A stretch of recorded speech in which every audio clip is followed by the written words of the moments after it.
Good afternoon to everybody, and a very warm welcome to our first UrbanByNature South Eastern Europe webinar. We are really excited to focus today on understanding policy landscapes and integrating policy areas for advancing nature-based solutions. My name is Rebecca Wessinghage. I'm representing the ICLE World Secretariat, and I'm here with support from our partners under the Clever Cities project, which is ICLE Europe, SUS, the Center for European Studies, which is the City of Belgrade, and the City of Banja Luka, and Ecologic is here, our partner is in Clever Cities as well. Before I begin, I wanted to make sure that everybody is aware that we have translation for today. You will find in your control panel a little globe where you can select either the English or the Serbian translation channel. So please do so, and please feel invited to follow us in the language that is more convenient for you. A very warm welcome to everybody from the different world regions that we have here today. We expect a strong participation from the region, but we see a strong international participation as well. So I wanted to call out to everybody and say thank you for joining us. It is really great also to see that we have diverse participation in terms of representation from cities, from UrbanByNature practitioners, and planning experts. Lastly, before I begin, please note that this webinar is being recorded, and I share with you afterwards where you find the recording.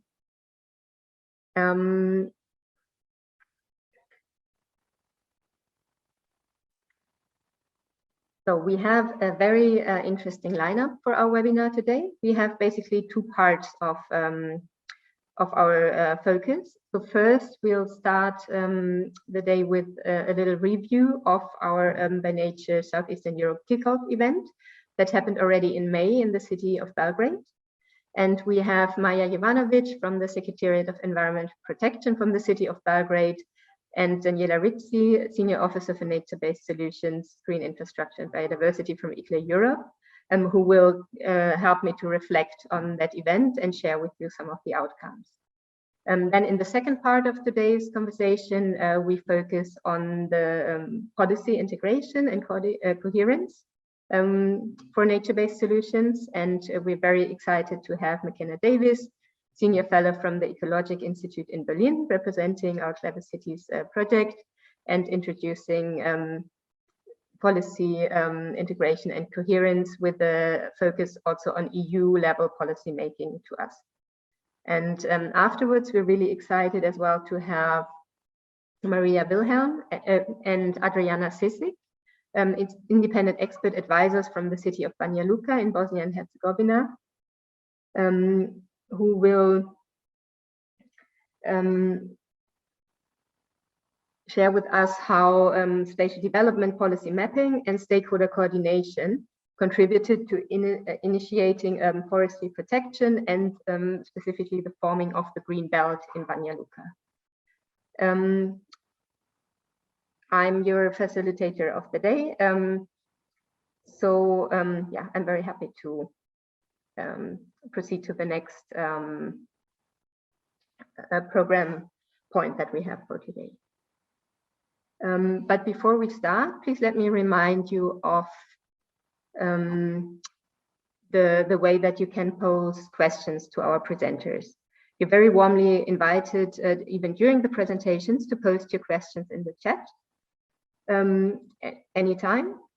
And you will also be encouraged to add your name and your title, but also the name of the presenter that you're addressing your question to. And while we're now starting to look into our agenda, we also encourage you to provide your name, title, and city and country and the organization you represent in the chat, so we can introduce to you who are the other participants of this webinar. As you can see, you're already starting to populate the chat, so please follow this and just be aware that what you share here will be also shared with your fellow participants. So without further ado, I would then start with the first part of today's webinar, which is the recap of the UrbanByNature South Eastern Europe Kickoff event. And I'm very happy to have Marija and Daniela joining me today to kind of help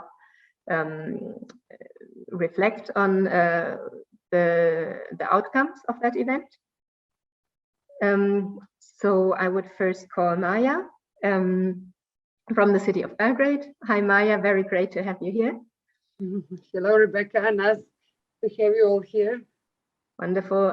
Would you like to introduce yourself before we start? Of course, my name is Marija Vilhelm. I work in the city of Belgrade, city government. In one part of it, actually, Secretariat for Environmental Protection. I'm a landscape architect, and during the last 4 years, besides all, I'm on a Clever City project. And from the Clever City project came one great idea to make that our Southeastern Europe hub. So that is the begin of our story. So if I may, I would just shortly say that we very like the idea of making that Southeastern Europe hub in Belgrade.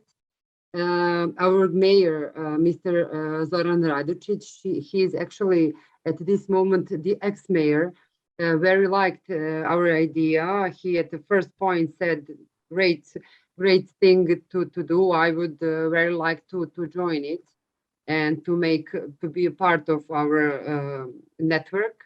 We actually called 34 cities to join our hub during the 3 or 2 months. The creating this and the launching of this hub was during the EFUF, European Forum of Urban Forestry. So we came on idea to be to our hub be the following event on the EFUF conference. Actually, at the end, it had a very big influence, and the EFUF conference launching our hub has the same power.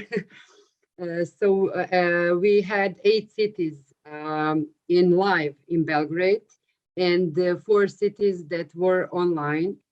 On a launching on our hub in that hall that day was around 80 people, and I think that was an amazing number for the city of Belgrade.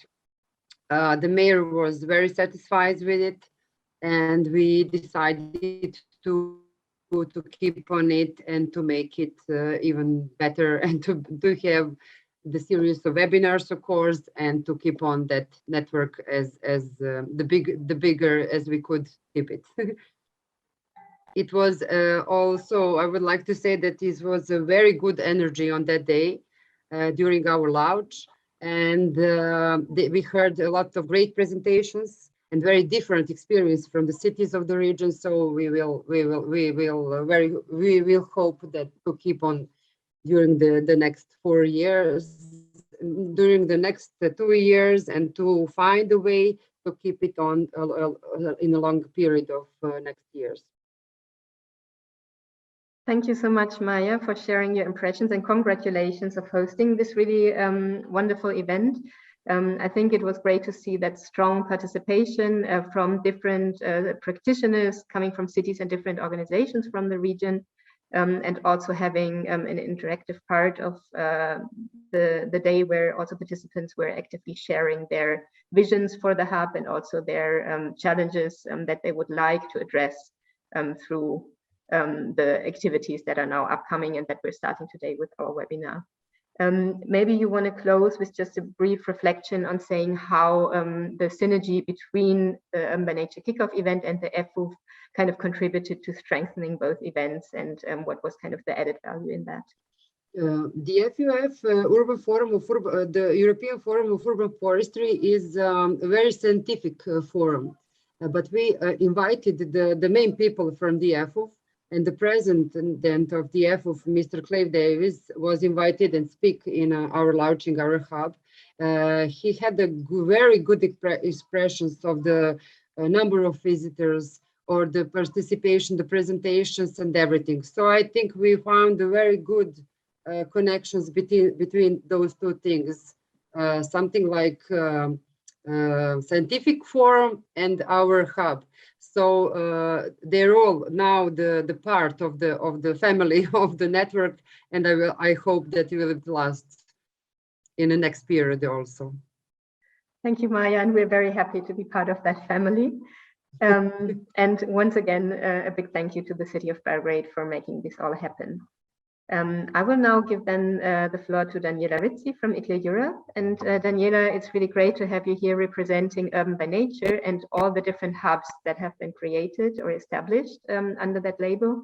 So I wanted to ask or start asking you, what is your perspective on specifically the Southeastern Europe hub with all the knowledge that you have from the different regions?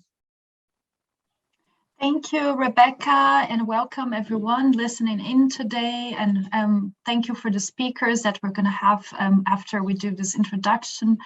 Yeah, so just some words about the other UrbanByNature hubs and how I see that Southeastern Europe is differing here.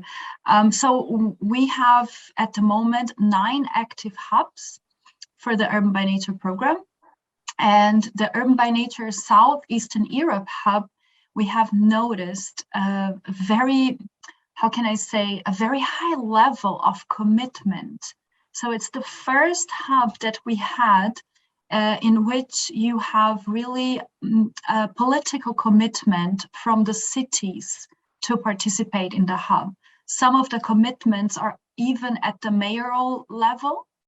Other commitments are coming from the Department of Green and Urban Planning and colleagues in the public administration.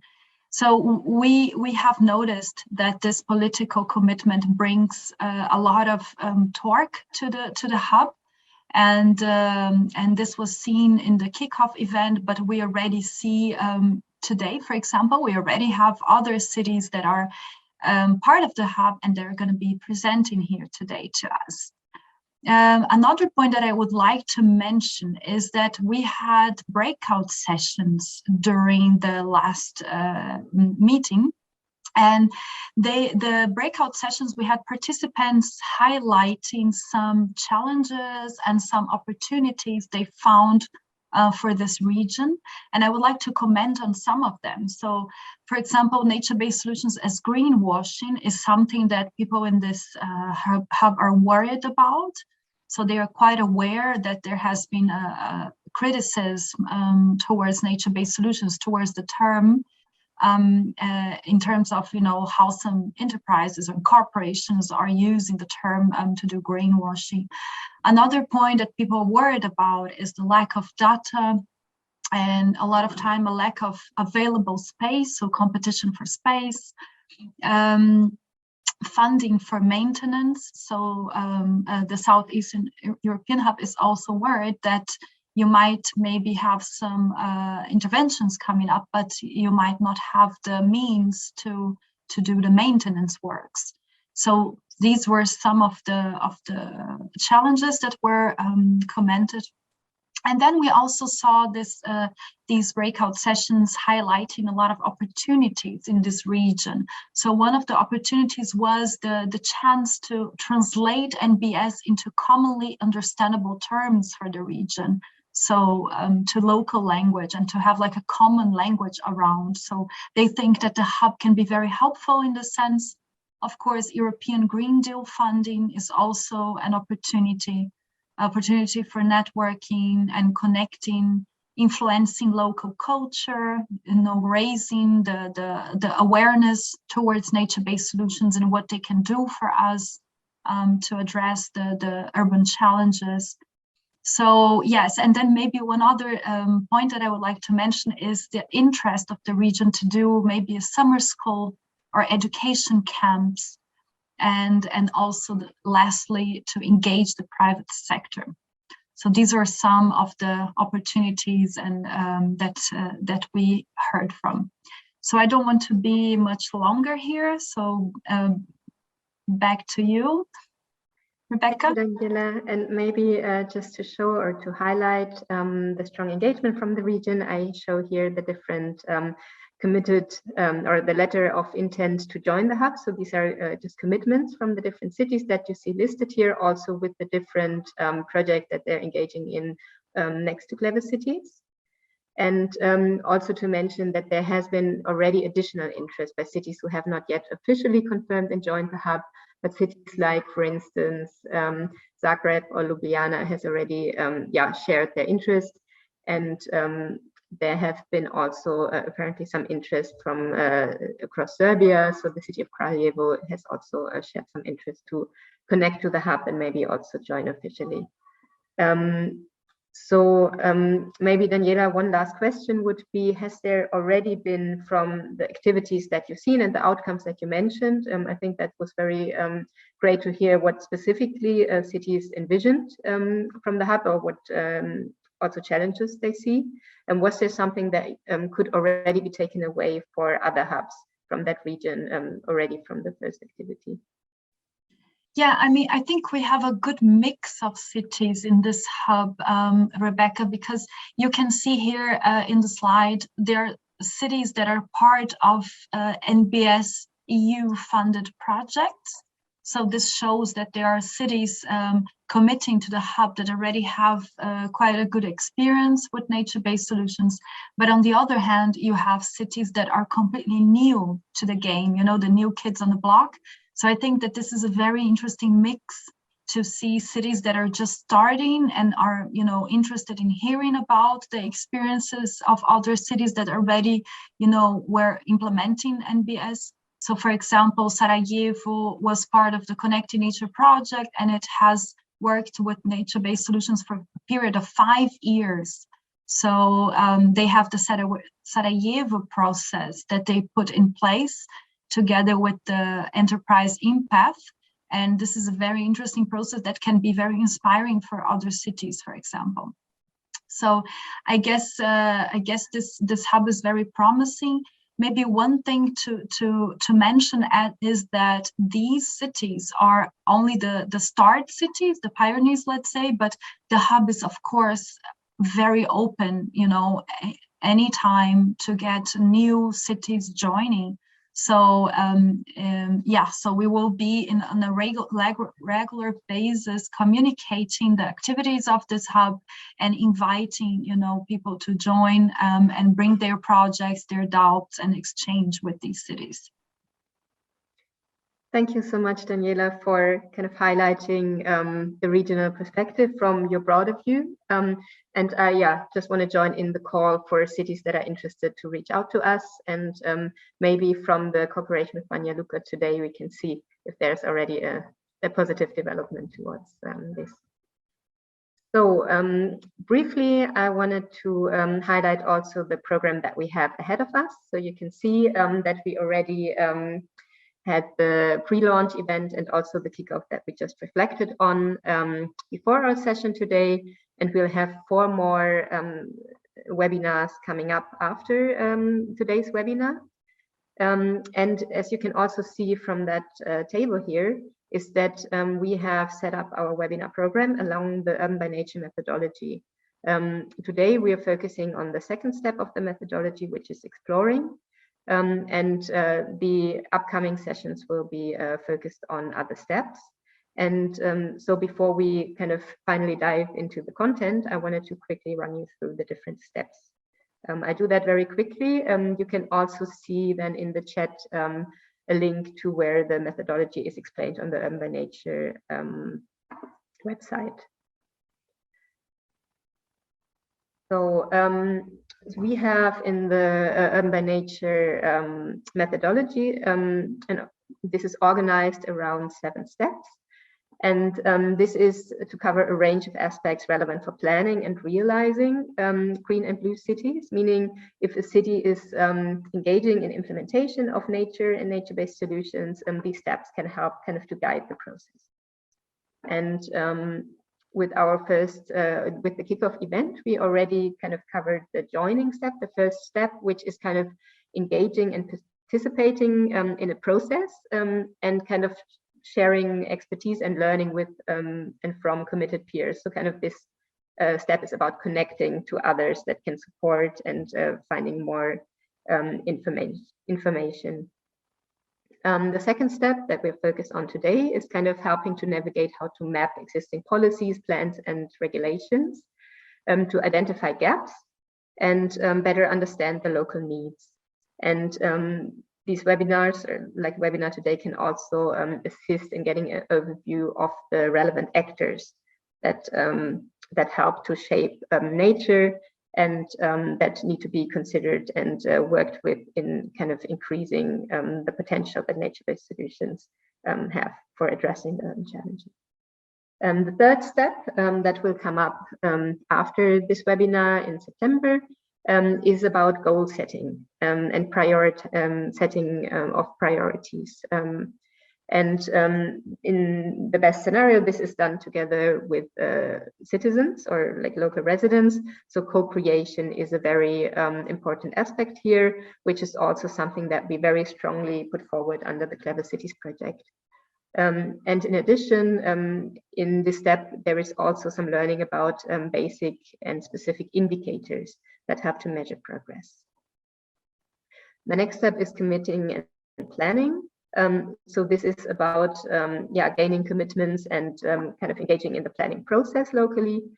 And there we have a strong connection to financing, business, and governance models as well. Afterwards, we come to, of course, implementation. And there we have a specific focus on how businesses are relevant. So kind of how the capacity of businesses can be built and added, and how this can connect to local governments to develop nature-based products and services to increase urban nature locally. Step 6, and we'll address that together with step 7 in our webinar planning, is monitoring. So it's kind of the question about, or the question of reflecting on the process with the partners and stakeholders that were included, and identifying where adjustments are needed in the future. And very connected to that is the last step, which is upscaling. It's kind of transferring the local processes of planning, financing, and connecting the business and governance models to the district and the city level from the very local level, but also to see how different activities can find synergies and not duplicate the work. So I think this is a very brief run through, but you will find more information on the website. Before we now go into the presentations of the day, we invite you to watch with us the UrbanByNature video. We're very excited. This has very recently been launched, and we're happy to show it to you today to kind of explain a bit more what UrbanByNature is about and set the scene for the upcoming presentations. So I will stop sharing my screen and give the floor to Daniela, who will show it for us. It's time to try something new. Our current way of life has created an extremely critical situation. The Earth's climate is rapidly changing, and its ecosystems are suffering from a massive loss in biodiversity. Meanwhile, societies around the globe are facing the dangers of heat waves, air pollution, flooding, and mental health issues like anxiety and depression. But the good news is, nature itself can be the answer to many of the problems. UrbanByNature is a knowledge-sharing program created by Ecologic Europe within the Connecting Nature project.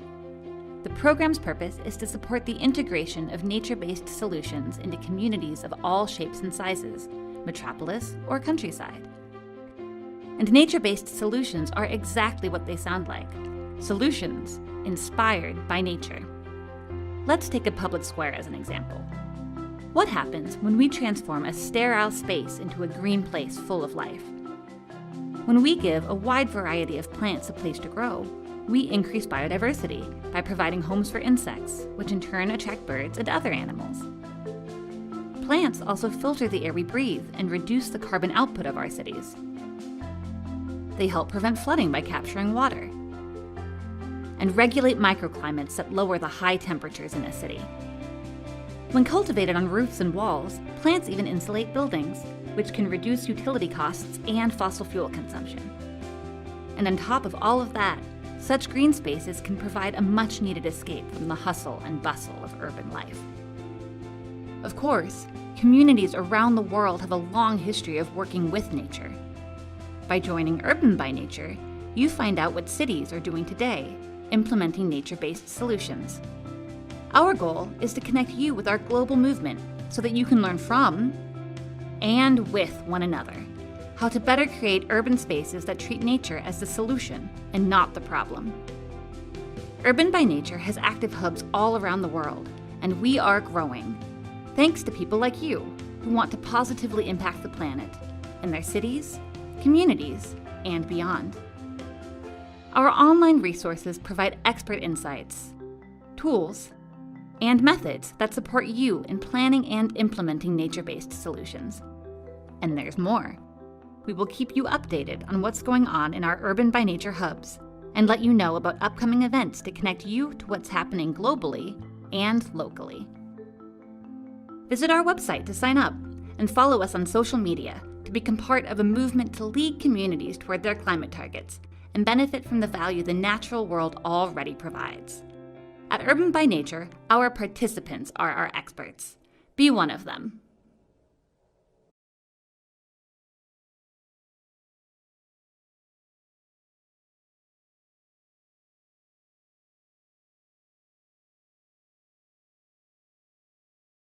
Without further ado, I would now like to start our conversation of the day, focusing on the policies. So our first speaker of the day representing the Clever Cities project is McKenna Davis, a senior fellow from the Ecologic Institute in Berlin, and she will share with us some insights on improving local policy coordination and coherence for enhanced NBS delivery. McKenna, I give you the floor and maybe invite you also to introduce yourself quickly before you start. Thanks. Yeah, if you just stop sharing, then I can share my presentation as well.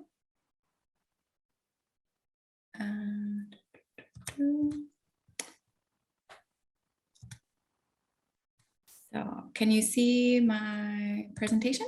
Yes, I can see it well. Maybe you just want to put it. Yeah, great. Wonderful. Perfect. And can you see me? I can't see anything now. So no, I can only see the presentation, but okay. Yes, please go ahead. Okay, perfect. So thanks very much for the invitation. My name is McKenna Davis. I'm a senior fellow at Ecologic Institute. We're based in Berlin, and I work primarily on the topics of nature-based solutions, green infrastructure, and ecosystem-based approaches to climate change adaptation and mitigation. Particularly working at the nexus of sustainable urban development and climate change adaptation, and trying to really focus on aspects like governance and policy, supporting ultimately, as the topic is today, about how to mainstream nature-based solutions across these different levels, sectors, and organizations, institutions, and actor groups. So today I'm really happy to be here. Thanks again for the invitation. I'm going to be presenting on some reflections about how local policy coordination and coherence can be enhanced for the objective of mainstreaming nature-based solutions, or in other words, trying to integrate nature-based solutions into different policies and policy instruments. So just to give a little bit of the framework, as the focus is today on Eastern Europe, I wanted to present this kind of European nature-based solution policy landscape and highlight a little bit what the European Union is looking for in its objectives, and where, from a local level, local perspective, you can expect to get support, and also perhaps funding and different materials and guidance from the European Commission side in order to foster this mainstreaming of nature-based solutions. So there's a lot of different policies listed here that have, most of them come out within the last couple of years. So starting with the European Green Deal and the connected EU biodiversity strategy to 2030. Now the very recently released EU Nature Restoration Law, EU Soil Strategy, the new EU Forest Strategy, and the EU Adaptation Strategy. I won't go into depth on all of these. I just wanted to highlight some of the objectives that are really relevant for nature-based solutions, which you can look at afterwards. I think the slides will be shared. So you can have a look at that, but just to highlight that there's the requirement within the EU biodiversity strategy to have cities with over 20,000 inhabitants to develop urban greening plans. So there's the idea that guidance and a platform will be launched later this year. There's a dedicated webinar. I think it will be presented in October in another Urban by Nature webinar like this. So you can look forward to that. But definitely resources, materials, and guidance to support different cities around Europe in developing those urban greening plans, which of course nature-based solutions are a key component of. And then also in the recently released EU Nature Restoration Law, the proposal for this law, there is the objective to have no net loss of green urban spaces by 2030. And after that, to actually increase the amount of urban green spaces, so 5% by 2050. Also to have a minimum of 10% tree cover in every European city, town, and suburb, and also try to increase the amount of green spaces that are connected with buildings and infrastructure, so really merging gray and green. Just to say that all of these objectives are really in line with the work that this webinar series and the work of Clever Cities are trying to encourage. And definitely there will be support for that on a European level. But moving from the European to the local side, the main question is really, how do you work within and how do you overcome different barriers in terms of governance for mainstreaming nature-based solutions? So I just want to provide a little bit of context and some reflections that might be useful in your work, trying to approach the topic of really integrating nature-based solutions or similar terms, similar concepts within your local policies and policy instruments. So the starting point is that the issues that nature-based solutions are trying to address, which are very diverse, are also very complex in nature. They're rooted in different policy arenas, they cut across different levels of government, and they require some kind of coordination and collective action. But the way that a lot of institutions and administrations are set up right now, you really have common single purpose organizations or really specialized areas.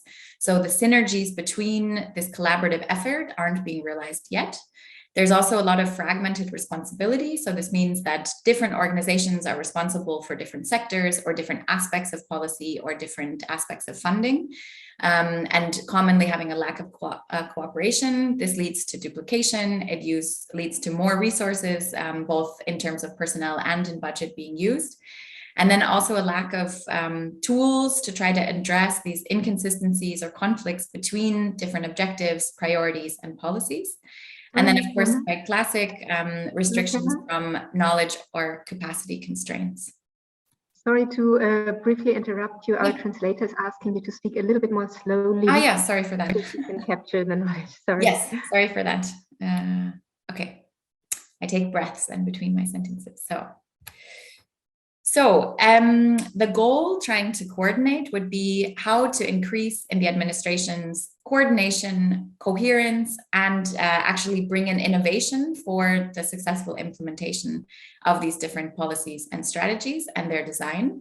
And the idea would be to really achieve a higher level of compatibility amongst these different policy arenas, so different sectors, and also to prioritize these collective goals. So what are we working towards on a city level, on a regional level, national level, and beyond, rather than the individual level of my department within my specific ministry. So first looking at coherence. Coherence is talking about coherency among programs and policies. In a moment, we'll talk about coordination between agencies and ministries, but right now it's really about the different programs and policies. So based on lots of discussions and also our experience and working together with cities, it really boils down quite simply to talking, talking, talking. It seems a little bit obvious, but actually it's very uncommonly done within policy and planning processes to really plan sufficient time, identify who to talk to across different departments, and really make your intentions known about what you're trying to achieve with these new policies. So some questions or starting points in looking at policy coherence are thinking about where does your policy or policy instrument fit into the overall policy landscape? So there can be a policy review that's done here, looking at different financial or planning barriers, but also opportunities, reflecting on the policy cycle. So what opportunities are coming up? Is there going to be a renewal of a policy? Is there going to be a new budgeting period? Is there any advantages that we can really utilize in creating these new policies or adapting existing policies? And about the narrative, this I think is quite important, is really how are we presenting the challenge that we're looking at? Are NBS being presented only for biodiversity, or are we really presenting this about human and social well-being, for example, and looking at societal gain as a way to promote this, or looking at human health or recreation, mobility, these kinds of topics, and thinking about what the political priorities are and how to frame nature-based solutions within those urban priorities or those city priorities.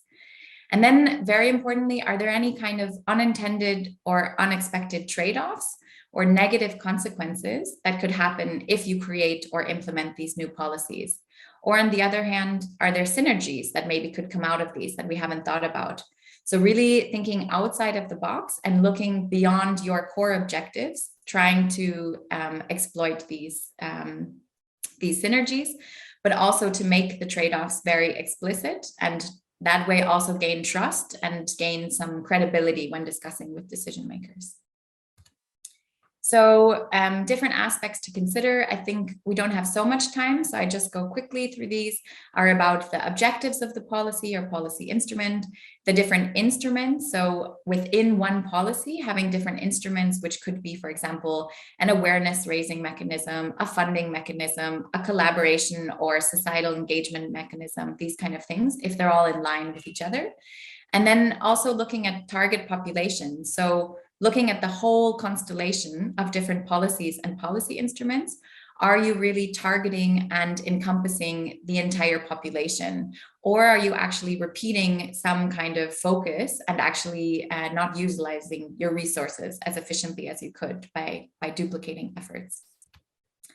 And then the second main point is about coordination. So really about coordinating the different agents, so ministries, agencies, different levels of government, who are in charge of executing the policy, to turn this kind of coherence in design when you develop the policy into coherence in practice. So really implementing the policy in a coherent and coordinated way.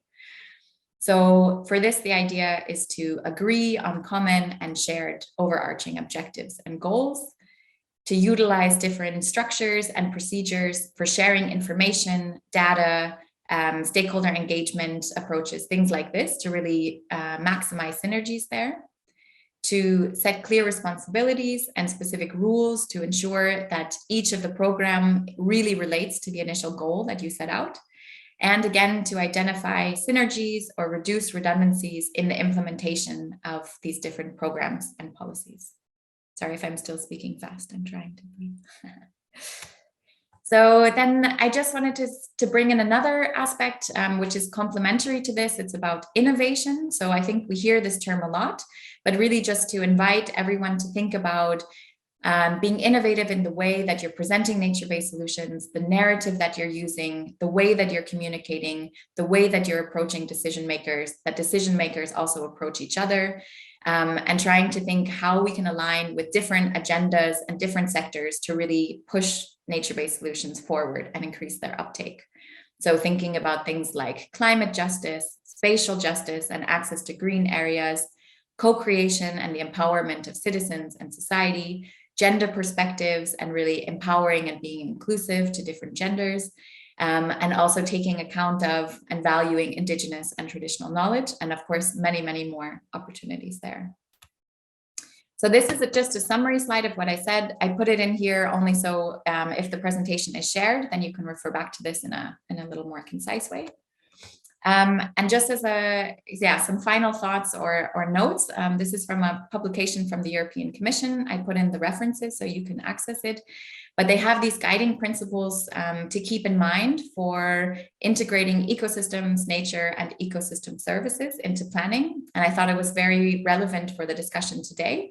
And I talked about several of these points, but just to go beyond what I was discussing, also really trying to prioritize measures that improve ecosystem condition, but also well-being and prosperity. So really selling this net societal gain, something we talked about a second ago, to address these interdependencies and trade-offs. That's another thing that I was mentioning before, to set these long-term objectives and plans to secure these essential processes. So that also means long-term budgets, also thinking beyond the, let's say like mayor term. So beyond these 4-year terms, sometimes to have something really put in place and sustainable. Ensuring adaptive management. So looking at different considerations about how can we learn, evaluate, and reflect on how well our policies and policy instruments are working in practice. And the main topic of this presentation, of course, more coordination between governance levels, sectors, and decision-making frameworks. And finally, really critically, enabling stakeholder engagement. So really getting different stakeholders and actors involved in these discussions, in the design and the implementation of the policies and policy instruments. So as a last slide, just to say that the guidance document I referred to is linked here in case you want to go look at that. And we're also within another Horizon project that Ecologic Institute is coordinating. It's called Interlace. We're also developing an urban governance atlas, which will be released in September. So we invite you then to have a look, but it really is full of 250 good practice policy instruments for nature-based solutions, which could be really nice, inspiring examples for you in trying to design and optimize your approaches for governing NBS. So hopefully you can have a moment to look at that. Thank you very much. Thank you so much, McKenna. I think that was really great in terms of, bringing together different perspectives.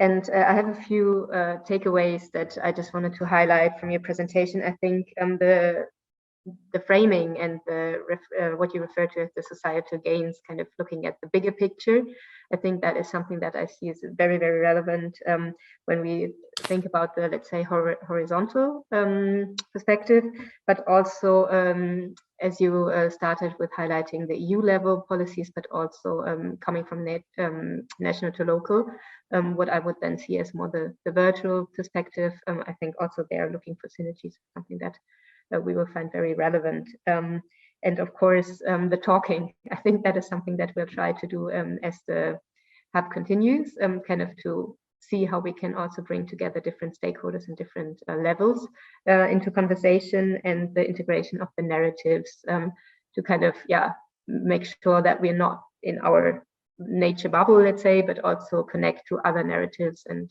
this comes back to the societal gains. I think just think about the framing and how the benefits can be kind of looked at from a bigger picture.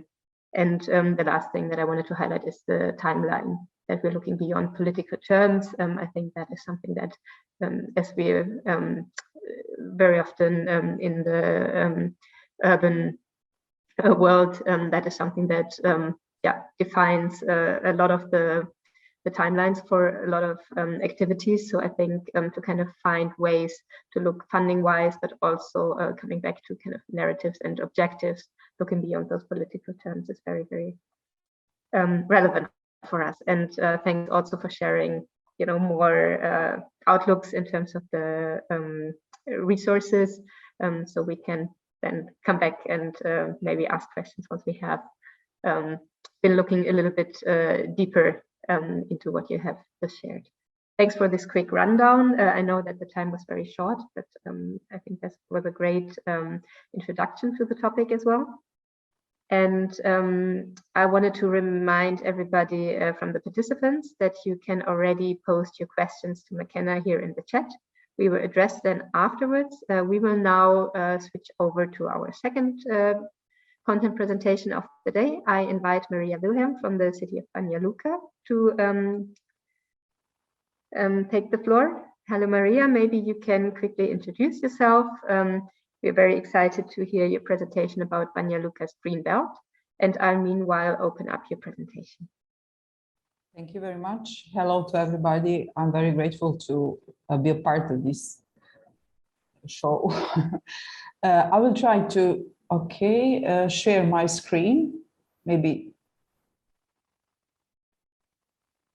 Okay, you did it for me. Thank you very much, because I was not sure that it could be functional from my place.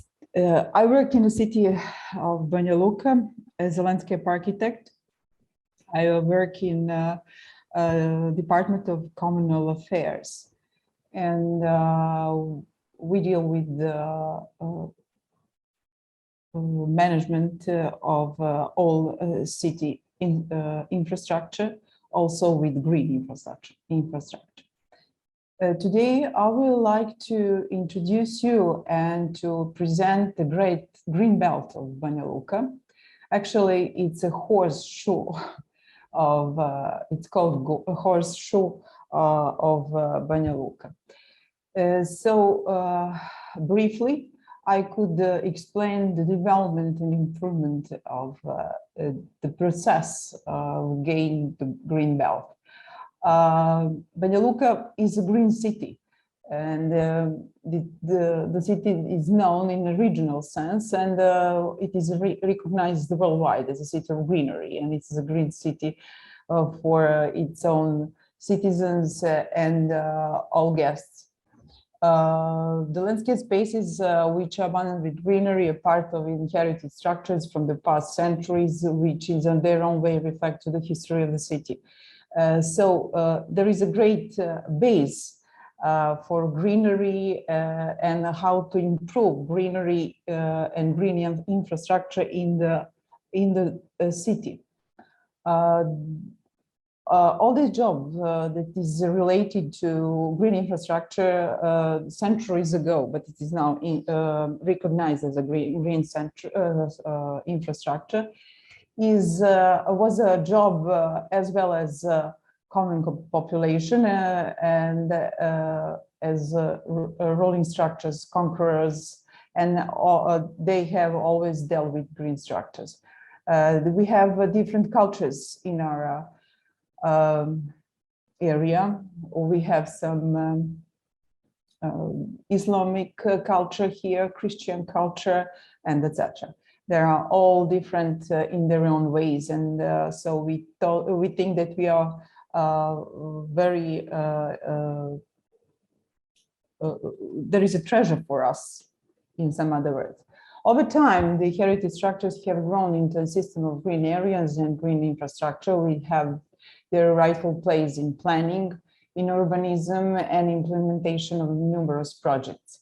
The forest belt that surrounds the city is the most valuable support for the survival of the city's green structures. And at the same time, it's along with the river Vrbas, the city's greatest jewel. Please, next slide. You can see here the basin of Banyaruka and the river Vrbas. It's mountain river, and it is Banyaruka from the aerial view. Next, please. What is the Banyaruka's horseshoe? The forest belt around the city, as you can just have seen in a previous slide, which stretches from the northeast to the west and picturesquely called the horseshoe. The green horseshoe of Banyaruka is centuries old, and it is constant in its and it lies with its citizens. What does it mean? All citizens have their picnic areas down here. They hiking. There is a recreational and there is and educational trails are located in these areas. The functionality of the green belt is multiple: ecological, economic, cultural, historical, social, also educational and scientific research, because all this urban forest is used for all these matters. In the first place, I would like to point out that nowadays our green belt is used as economical wood, and it is used on this way. The cultural state of this forest complex is at a good level, but the process of transition, climate change, and social challenges of global nature seriously affect sustainability. That means that we have some deforestation, we have some diseases in some species, and etc. There is a lack of water in some areas, but we are trying to just trying the best way how to solve this issue. Next, please. What does it mean? This is the institutional framework. The City of Banja Luka is a local community and works through its institutional framework to raise the green horseshoe to higher level of arrangement and protection through the development and implementation of strategic documentation like Spatial Plan of Beneluca, Urban Plan of Beneluca, and City Development Strategy. Development and implementation of planning executive documentation like zoning plans, regulatory plans, and urban projects. Development and implementation of maintenance plans, which include picnic areas, tourist and recreation areas. We all care about, and we have plans arranged just for these maintenance affairs. Next, please. This is a spatial plan of Beneluca, and you can see the maps that present you the state. On the first map, you can see the right and hydrology. The Beneluca is mounted place with the enhanced basin through its several parts. Vegetational zoning, we have bare mountains around it and with a lot of meadows, rare species. The biodiversity is very good. And in the second one, you can see forest and forest lands. This is the state of Spatial Plan of Banyaruka. Next slide can show the plan. What is the plan of this strategic document? On the first slide, we can see the forest and forest land. What is meant by this map is that all the deforestation and all areas that are without woods that will be planted again, and also some disease areas will be controlled. And etc. For a next map, there are identified and proclaimed natural values that could be used, that will be used in the future, just to bring the decision. Because all this way how to proclaim some natural value is very exactly legally regulated. There is a process. The spatial plan just suggests in this map how to and what are the areas that could be proclaimed. In the third place, we can see the map of tourism and space protection. And in this map, we can see the several belts, zones from yellow to pale green to green that show us how the green belt is moving from the central part, urban part of the city to the rural part. Next, please.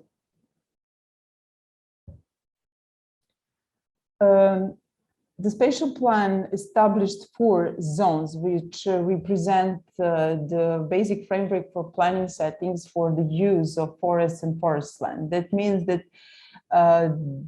this spatial plan really introduced the term of urban forest in our planning practice.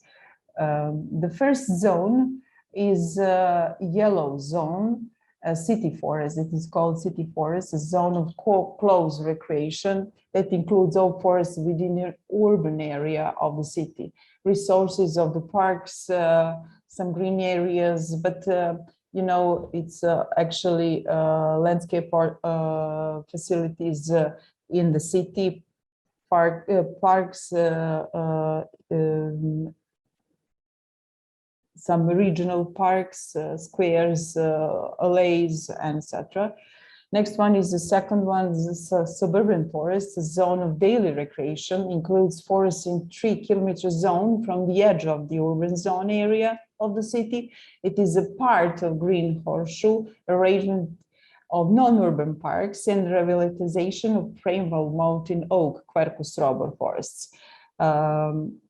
It is the main aim for this second zone. The third zone is commercial, some kind of mixture of commercial zone with dominant recreational function, weekend recreational zone, and it is outside the second zone. It is a green zone. The fourth is a commercial forests and economic use zone, includes all forests outside the first 3 zones, intensification of intensive types of recreation, paragliding, mountaineering, mountain biking, photo safari, trekking adventures, and etc. Next, please. Very quickly, I would like to remind you to come to an end very shortly, because with an eye to the time, we need to wrap up the webinar quite soon. Thank you. Okay, I will do the best of myself. Another strategic plan is urban plan of Banyaruka, which is still in development. So I will show you some planning guidance. In the urban area of the city, form a forest park and recreational areas in a major green ring, which ensures better microclimatic characteristics, but also equal availability of recreational areas in all parts of the city. That means that some parts of touristic zones are proclaimed in this area. The Trappist tourist zone includes the monastery Marija Vilhelm and old hydroelectric power plant, Brewery, North Colony, the park, the Trappist forest and the Arboretum, and the coastal verbas. The second one is spatial ambient whole of Srpska Toplica with Banyaruka. Srpska Toplica is spa place, which includes thermal springs, a spa recreational center. Banyaruka is a picnic area, as well as the shores of verbas. Second one, zone of daily recreation and formation are Suturli and Šibovi touristic zones, and also touristic zone of the river verbas. What is the main difference between these 2 plans? Because the main difference is that this plan is dealing with a smaller area, and it is deals with the urbanism with the special guidelines that will be used in a lower level. Please, next.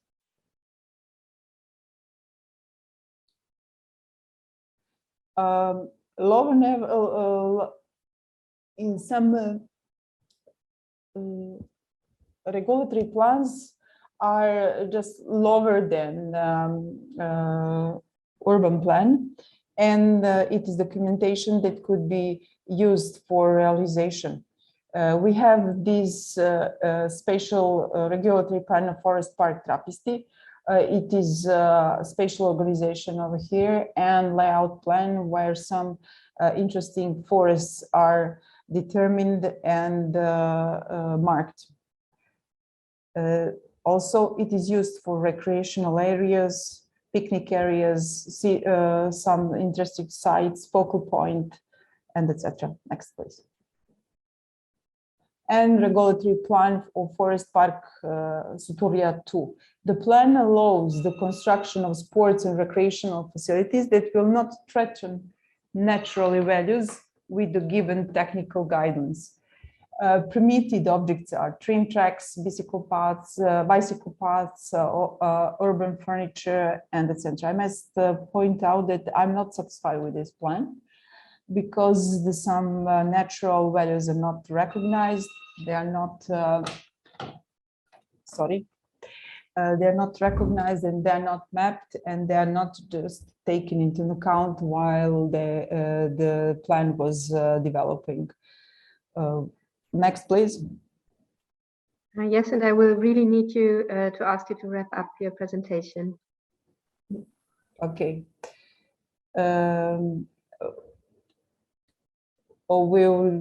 This is one of the last slides.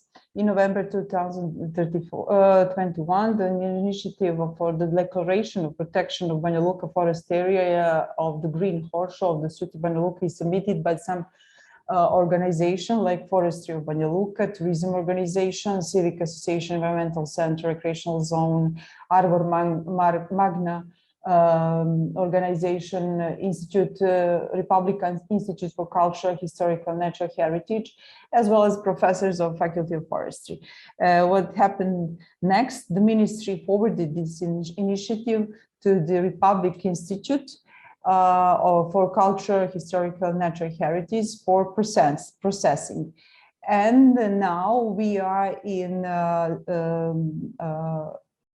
a part that an expert evaluation of the space is happening according to several criteria, and determination of the boundaries of the future green horseshoe of Banyaruka is underway. Next, please. And this is the visual identity of Banyaruka horseshoe. You can see the Verbas River in these photographs that flows through the town and through the basin of Banyaruka. Next. And one and most interesting place for picnic areas in Banyaruka is near Suturia River, and it will be proclaimed very soon for as a part of natural heritage and park forest, and also part of Banyaruka's green horseshoe. Thank you very much for your attention. I would also to point out that today we'll start summer festival in Banyaruka, and we use our picnic place, Verbas site coast, to be there and to have a great concerts and etc. So if you are all invited to join us.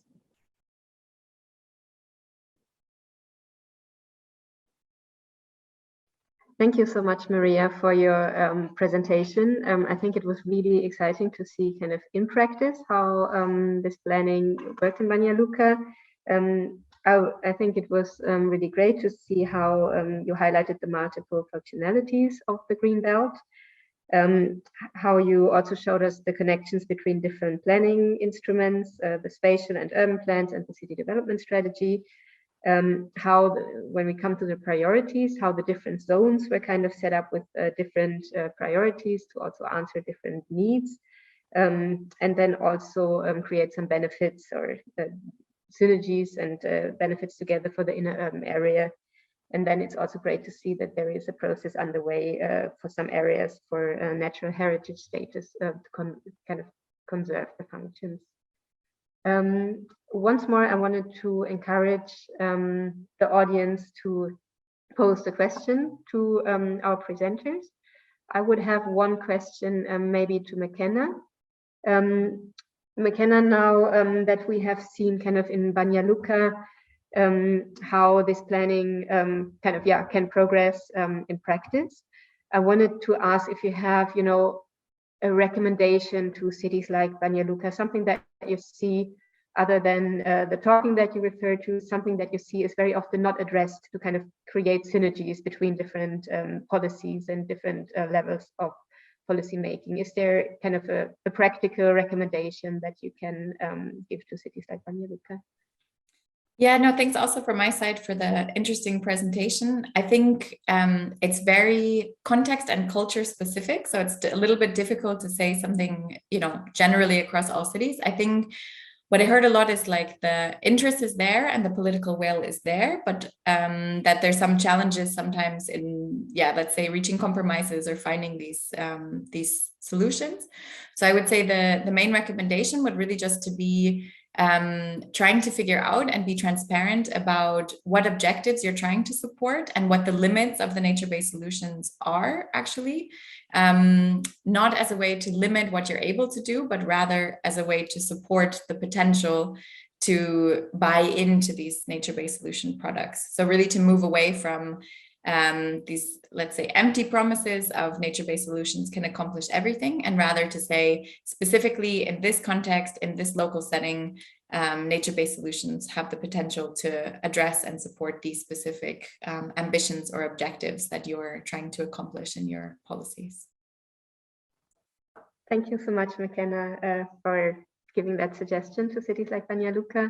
And Marija, I wanted to come back to you and ask, now that we have heard about the very interesting and relevant activities that have happened, what is your vision for the future? We heard that there is a natural heritage process on the way, but are there other kind of activities or priorities that will be kind of need to be addressed in the future? So what is coming up for Banja Luka?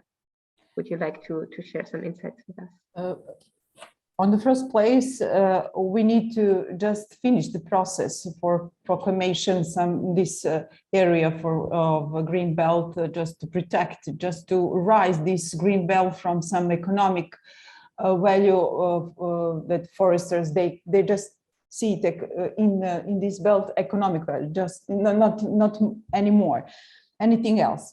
But as you can just so we are prepared to welcome this kind of decision of proclamation because we have documentation, planning processes. Maybe I can say it's fulfilled, but I'm not, as I have just said, I'm not satisfied with these regulatory plans. And as a municipality, we and local community in the next, in the future, very future, near future, we need to